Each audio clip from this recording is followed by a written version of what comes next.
Okay అది అడుగుదాం, ఏదైనా ల్యాబ్కి వెళ్ళి ఓకే అది అడుగుదాం యా ఓకే అడుగుదాం అది. మస్తానరావు గారు సో 2 minutes మాట్లాడండి మీరు. మరి వెంకటరెడ్డి గారేమో అసలు ఆ వీడియో కాదు, ఆయన భలే దూరాడు కారు కింద అని చెప్పి కూడా ఆయన మాట్లాడుతున్న పరిస్థితి ఏమంటారు, మీరు ఏమంటారు?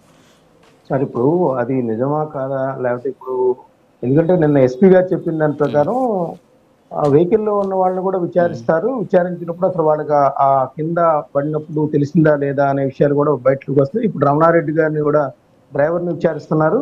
అతను వెల్లడించే అంశాలు కూడా చాలా ఇంపార్టెంట్ గా మనం చెప్పొచ్చు.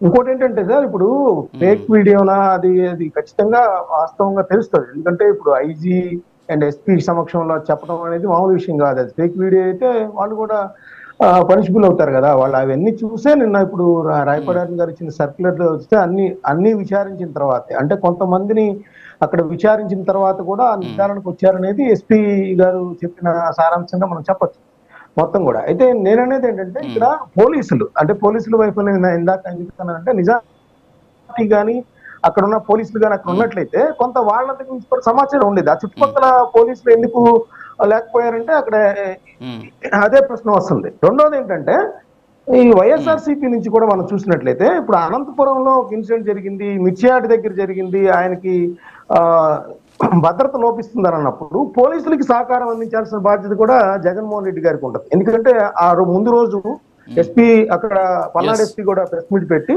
100 మందికి మించి వస్తే మేము చాలా ప్రాబ్లమ్స్ ఎదుర్కోవాల్సి వస్తున్నప్పుడు గత ఇన్సిడెంట్ల దృష్ట్యా జగన్మోహన్ రెడ్డి గారు కూడా కొంత పోలీసులకి సహకారం అందిస్తే బాగుండేది. ఆయనకి మాస్ లీడర్, ఆయనకి జనాలు వస్తారు.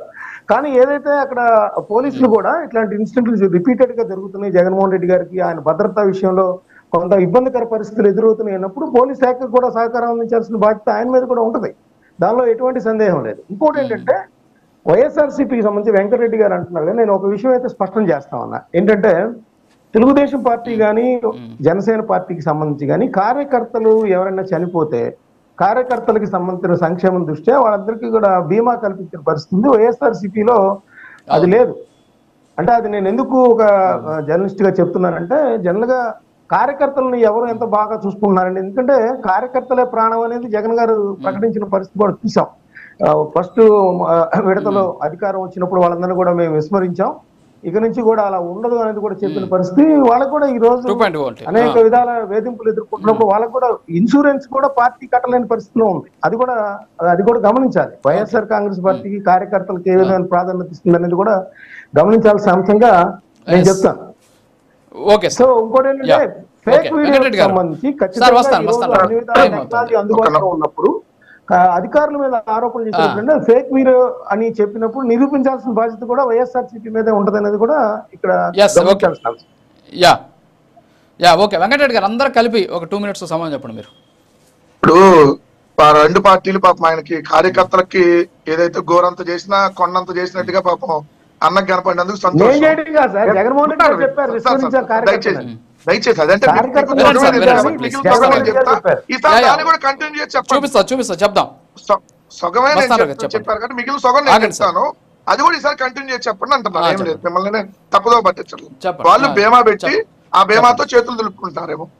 మా దగ్గర బీమా కార్యకర్తలకు లేకపోవచ్చు, బట్ వైఎస్ఆర్ కాంగ్రెస్ పార్టీ కార్యకర్తలకి ఏది వచ్చినా కూడా ఆర్థికంగా వాళ్ళ ఇబ్బందుల్లో ఉన్న పార్టీ ప్రతిసారి ఆదుకుంటానే ఉంది.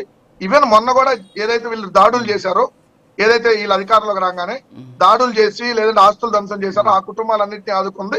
రెండోది, ఎవరైనా ఇలా కార్యకర్తలు చనిపోతే అది ప్రమాదవశాత్తు ఏదైనా మీటింగ్లకు వచ్చి కానీ ఇంకో రకంగా ఏదైనా ఇబ్బందుల్లో చనిపోతే వాళ్ళకి మినిమం 5 లక్షల నుంచి మాక్సిమం 10 లక్షలు. మొన్న కూడా సెంగయ్య కుటుంబానికి 10 లక్షలు ఇచ్చారు. సెంగయ్య కుటుంబానికి 10 లక్షల రూపాయలు ఆర్థిక సాయం అందించారు. సో అది మనం తెలుసుకోవాలి. ఎందుకంటే ఆ పత్రికలు రావయి. ఆ పత్రికలో జగనే చంపేశాడు, జగనే కారు డ్రైవింగ్ చేశాడు, రమణారెడ్డిని లాక్కొని అవతల పక్కేసి ఈయన అవతల పక్క దూకి ఈయన డ్రైవింగ్ చేశాడని రాయంగానే మనం గుడ్డిగా నమ్మేస్తే ఎట్లా?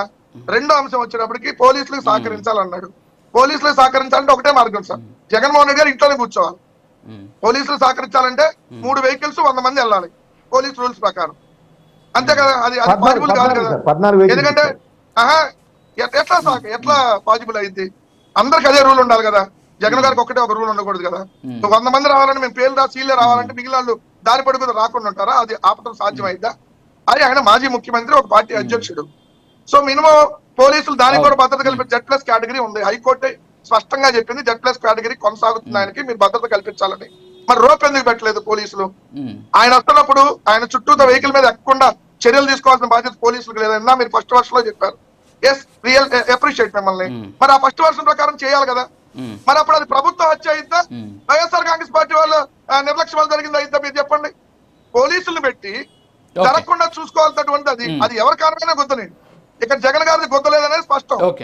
ఎందుకంటే ఎస్పీ గారు తప్పు, ఎస్పీ గారిని 2-3 రోజుల నుంచి ఆయన బాగా ప్రజలు తెప్పించి చెప్పించారనేది స్పష్టంగా కనపడుతుంది. మరి ఎన్ని చూసినాక వాళ్ళు చెప్పాలి కదా. రెండు కాదండి, ఒక్క నిమిషం సార్, మమ్మల్ని ప్రూవ్ చేయండి అని 100 సార్లు చెప్పాడు.